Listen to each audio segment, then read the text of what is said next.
Hello everyone, welcome to another episode of TCG Talk, back today with another video. And in today's video, we're going to be doing something a little bit different. I stumbled across a collectible card game called Warlord Saga of the Storm through the Team Covenant content, and I've been doing a lot of research on it, and I'm actually super excited about this game. It's currently in Kickstarter, so I just wanted to share it on the channel. I'm not sponsored by them, I'm not getting paid in product, nothing like that. Literally just I found the game, I thought it was really freaking cool, and I wanted to bring it up to y'all because I think it's a game that maybe should deserve a little bit more attention, and I think it has some elements to it that you're probably not used to if you're coming from the flesh and blood aspect, and I think it would be a really cool change of pace as the game is upcoming, or at least just something to keep your eye on. Even if you don't back the Kickstarter because it doesn't have that much time left, maybe just keep an eye on it. Follow their Twitter, follow their YouTube, really kind of, take an interest in the game. But we'll talk about it here. If you're new to the channel, welcome. Thank you so much for stopping by. Hopefully you enjoy your stay. If you're a long-standing supporter, thank you so much as always. Feel free to check out my Discord down below as well as the channel membership. So we'll get right into it. So yeah, this is Warlord Saga of the Storm. I had never heard of this game. Again, I wasn't super into TCGs before Flesh and Blood. I played a little bit of Universes and then a little bit of Magic, but I wasn't into like the old school 90s and early 2000s, right? Like in 2001, to date myself a little bit, I was like 8 years old.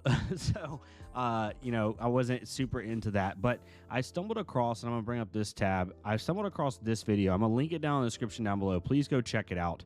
I stumbled across this video from Team Covenant where they go over with one of the founders of the game right now, or not founders, but one of the heads of the game right now, Kingswood, and they kind of just play through 3 games, and they talk about how you play the game, the purpose of it, and basically, I'm not going to go over like a how to play here or the rules. I'm just going to give you like a down and dirty of it, and then you please go watch the videos linked down below.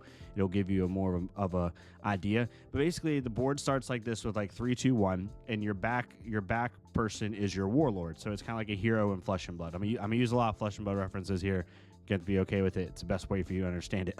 But you pick your warlord, and your warlord defines like what cards you play or like what your strategy is. And the basic goal of the game is to punch through the enemy ranks and to get to their warlord in order to defeat them, right? That's basically what you're doing.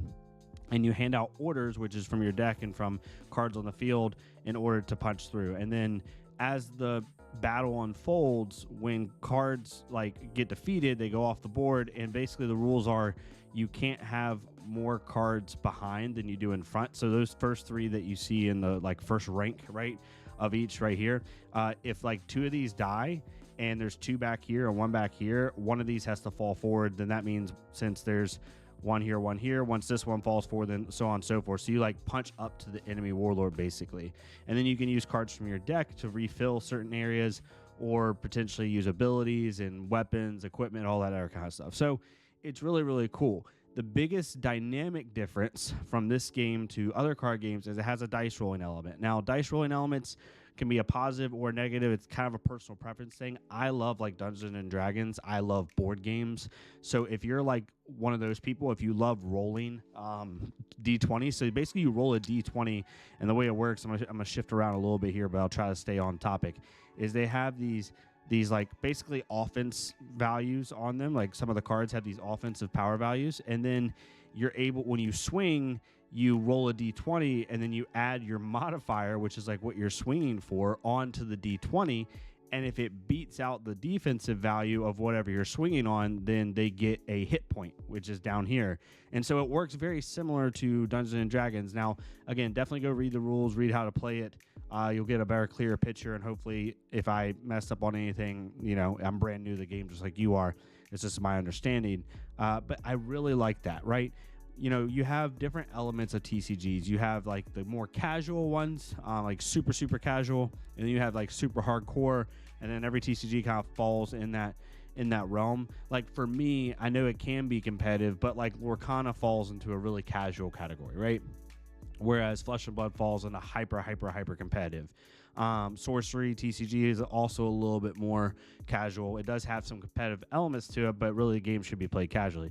This game, I like this game because it mixes the, at least from what I watched, the competitiveness is on depth of play in your deck and how you maneuver your battlefield and how you maneuver your warlord and utilize everything effectively. But then it has that effectiveness of chance, or that fun aspect of rolling that d20, right? Like your character may swing 2, 2, and 2, and you only have to, like, basically you have to roll a 6, right, in order to break this defensive value if you were swinging on an 8, but you might roll a 1 or you might roll a 20, right? And like some people might find that chance a little bit off-putting. I don't. I think that's like the fun part. Like you can always come back. You have these crazy like board game style like climactic moments of like, okay, what am I going to roll? And I think that's just really, really cool. So definitely go check out the Team Covenant video. If you want to, you can go check out Warlord CCG's YouTube first. They've only posted a couple videos, but they do a quick start guide, show you how the game is played. I suggest watching that. It's like 8 minutes, and then go watch this where it's an hour and 15 minutes. They play a best of 3 basically. Really, really good. So a couple things. This is their website. Again, I'm not backed by product, or I haven't even approached them. Eventually, I would like to approach them and just say like, hey, is there anything I can do to help promote the game more if I end up enjoying it? But they're on Kickstarter right now. This talks about Kingswood Games. So a little bit of background on them. They did an interview, I guess, on TCG Player, talking about the game. Woodrow Hood, who's one of the head dogs over at Kingswood Games. Basically, the Warlord used to be an old trading card game from my understanding 2001. If I control F here so I can find it, there it is. It was published by AEG, which is, I forgot like what the acronym means, but AEG published it from 2001 to 2007. And then they began to transition from a card game company to a board game company. So the game kind of went away or lost support. And then from 2008 to 2011, a German company called Phoenix Interactive licensed it and published it as a non-collectible expandable card game, having the card pool have over 4,600 unique cards. And the cool thing, to my knowledge, is even though this game is being revitalized, you're allowed to use backwards compatible cards, to my understanding. I don't know if every single card, but they do talk about that in their one of their videos. So that's really cool. And then in 2021, they were approached by AEG to basically, these two guys who were like, just lovers of the game and love the game since 2001. They said, hey, would you guys like to like carry the torch and really bring this game into the light? So they ended up doing that, and that's why they're in their Kickstarter phase. I was reading, I suggest that you go read some of this. I know some people aren't big readers, but they do an interview with him. And one thing I liked about it is he called out Flesh and Blood, right? He was like, the question was, the TCG market is bigger today than it was from the time Warlord was last in print, but it's also much more crowded. Why is now the right time to revive Warlord, and how are you going to avoid problems that halted the game's production way back when? He goes into like some of the things, some of the ways that they're going to try to make it better.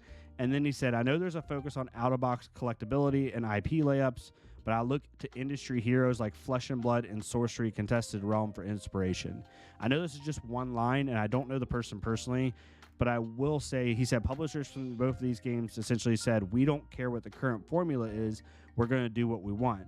And Fab wanted to see card games outwitting each other local game store again. And in Sorcerer's case, they're creating an art alongside incredible artists. And I think the contributing factor for both of these publishers' success is that they broke the mold, right? So if the owner of this game, if one of the founders of this game or like head honchos of this game right now is looking at these two TCGs for inspiration, I think you're in a good spot if they mean what they say. So definitely go check this out. This is the Kickstarter. I personally backed it. You don't obviously have to. I'm just trying to show you, like, I believe in it enough to where I backed it. You can do a bunch of different things with it. It goes, the Kickstarter is really good. It goes into like some of their content, how to play, the faction system. There's 6 factions. You can basically, your Warlord is tied to a certain faction, and I think you have to play cards within your faction unless you play mercenaries. They're they're mercenaries, right? They can be used by anybody. Then you have classes, again, D&D elements, rolling that D20. You have like rogue, wizard, fighter, classless, stuff like that. And the factions and classes that will play into the cards and how things work. There's going to be 4 game modes: Saga, Booster Draft, Alliance, and Ancients. You could read into that. I'm not going to go into everything here just because. And they have really cool art. I mean, this is some of their art. This is like one card, but if you go on their Twitter, which I highly suggest you doing, they do some really cool stuff. It's like really cool artwork. Definitely check that out. But yeah, this is the starter deck. So basically, the easiest way to do it, I already pledged. I can't go back into it, which is really annoying. They have add-ons. So you can get like, you know, typically what most TCGs do, where you can get like playmats and customizable card sleeves, or not customizable, but personal card sleeves to their artwork, stuff like that. But their big like ticket stuff is you can do the $100 pledge, which is the starter decks. It'll give you 50 card decks, 6 50-card theme decks, 1-star exclusive extend art Warlord, theme strategic starting army, 1 booster pack, and 1 standard D20. Then you can also, and it goes through like what each one of them is going to be, which is really cool. You also can do the box of greed, which is like $300. It's a Kickstarter exclusive, 50 individual cards, beautiful storage box. Talks about like a bunch of different stuff, and then you also can do a booster box. So there's like the three things, or you can just back it normally, like, you know, if you just support it, but you don't necessarily need to have all the product. Definitely check this out. It ends, let me double check here. Sorry, in 5 days. So at the time you're watching this, I'll actually put this out today. I'm recording this on June 1st, and normally I would put this out like tomorrow, but I'll put it out today, this afternoon, just so people can get a look at it quicker. If you want to try to support this, definitely go watch this. I highly suggest, if you're watching this right now, first go to the how to play, see if you would like this, watch this. Then I would read up a little bit on this interview, maybe get a little bit of background on them, go to their website, go to their Twitter, and then finally go watch the gameplay from from Team Covenant. I say Sorcery because I always watch their Sorcery stuff. And yeah, definitely check that out. I think it'll be really cool. I think you'll enjoy it. Yeah, it's just something I wanted to bring up. I thought it was really cool, and I wanted to share with the community. It might not get like as much traction, right, because I know what my channel mainly is, but I wanted to show it, and I want to do more stuff like this. So definitely check it out. If you like this type of content, if you want me to talk about other TCGs, let me know. I know most of my fan base is Flesh and Blood, but I really want to try to expand that. I got to do some alpha class stuff here too as well. Got some product from Ridge in them. I just got to get around to doing it. I've been super busy and then just doing videos that I can. But thank you all so much. Hopefully you'll have a great rest of your day. If, like I said, like, comment, subscribe if you want to. If not, it's totally fine. Go to another creator, leave a like, comment, subscribe on their stuff. Hey, go to Warlord. Even if you know you're not going to back the game or like play the game, go leave a like on their YouTube stuff, right? Go there, learn to play, and leave a like and comment, and just say commenting for the algorithm. You can literally say that, like, just to help, you know, people are working really hard on these games. They seem like a good group of people. Definitely help them out. So thank y'all so much. Hopefully you'll have a great rest of your day, and I'll see y'all next time on TCG Talk.